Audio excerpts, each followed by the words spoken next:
Hi, welcome back to the channel. As ever, a big thank you to all the new subscribers since the last video. Lots of positive comments. I will always try and answer individual questions as well if you put them in the comments, so please feel free to keep commenting. If you like this video, please hit the thumbs up and please subscribe. I know from the analytics on the YouTube studio, lots of you watch but don't subscribe. I'd be really grateful if you could just hit that button. So what are we doing today? As the thumbnail suggests, we are going to replace the interior charcoal filter on this car. This should be done once a year, and I'm going to make a confession. I didn't know it actually had an interior filter. I thought it just had the external filter, which is under the bonnet by where the air comes in to the fan, but apparently it has two. So I'm suspecting it'll be quite mucky because the car's almost 4 years old and it hasn't been changed. So such is life, but I now know every year that'll be changed. So we're using this Hengst filter. There's the original number on there. They make for Mercedes, and then on the back it's got all the other part numbers for the Bosch, Knecht and Mann filters. Probably this should cost about 25 euros, something like that, from most suppliers. So let's jump on in and kick off and get this filter changed.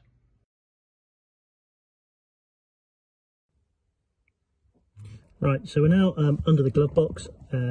Depending which hand drive your car is, then it is the Pollen filter, or this interior filter, changes side. So the passenger side of your car, this is the outside by the door. So there's only one screw, which is here, and that is a T20 screw. It's quite tight in there, and then that comes out, as you can see, T20, and then we need to pull this casing down.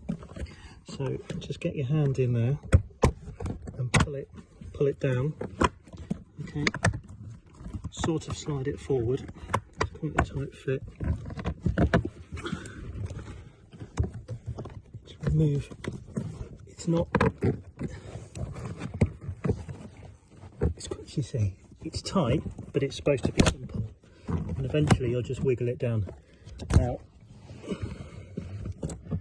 this part here might come out. If it does, don't worry about it. This has the sensor in it for the HVAC system to see how warm the air is coming down. And actually, when I took this apart earlier, despite in theory nobody having ever worked on this, because I've had this car from new, this wasn't actually attached to this thing, which might actually explain sometimes why my temperature was all over the place on the air conditioning, but we'll work that out when we get there. So what you've got to reach through now is find this piece here. This is where the filter is. Now I'm just going to try and move this part down a bit more out of the way. Okay, you don't need to disconnect any of the wires unless you really want to, but it's only for the light here is really the only thing that you'll need to disconnect if you want, and it's a simple tang switch, slides out and you can get rid of this. So the filter is under here, and this mechanism has a sliding locking mechanism here like this. So you slide it out and then this cover pulls out, and located up under here is the filter. So let's see how well this comes out and whether we might need, there we go, there we go.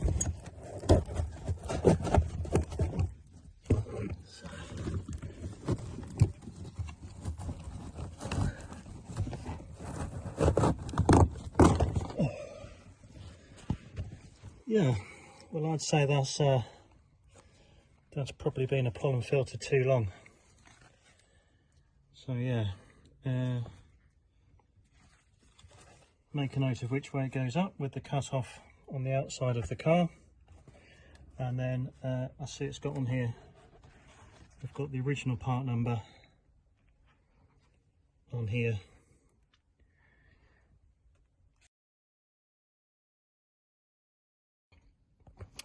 So seeing how the struggle to get the old one out, what I have actually done is just disconnect the wiring, and I've removed that bottom tray bit completely. It's just easier, and I've just started off putting the filter in. Now we've obviously got that slightly cut off bit here, so I'll put that in, and actually if you do that with the other thing out, this does actually push up quite easily and then flop down like that, so that's good. So this thing here, this filter, likes to sort of drop down on its own, which is a bit of a pain, to be fair. But what you need to do is this end bit here that's curved, you need to get that over this end bit here. And what that and then it sits in this channel. So what you kind of need to do is to get it behind the carpet, and then it slides down into this channel. But as you can see, you're kind of working with one hand, and once you get it in, you're laughing, but it will take some jiggling to do it. And I'll be honest with you, that's taken me about a minute. And you'd laugh if you saw how I'm in the car, but essentially the seat is completely flat, and I'm lying down here with my head on the head restraint, and my head in the my feet at the head restraint, I should say, and my head here in the footwell. And I can then hold that up. Once it's sort of gone into that channel, this white bit here has gone into the plastic groove that's around the housing. It's relatively self-holding, and then you could just slide that across and it's locked in and it's not coming out. So my advice to you is, if you're not particularly flexible or you've got a bad back, this isn't the job for you for something so stupidly simple. So that's now in. I'll try and squeeze myself back out the car. Oh. Right. Oh. And then we can get this back in.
And that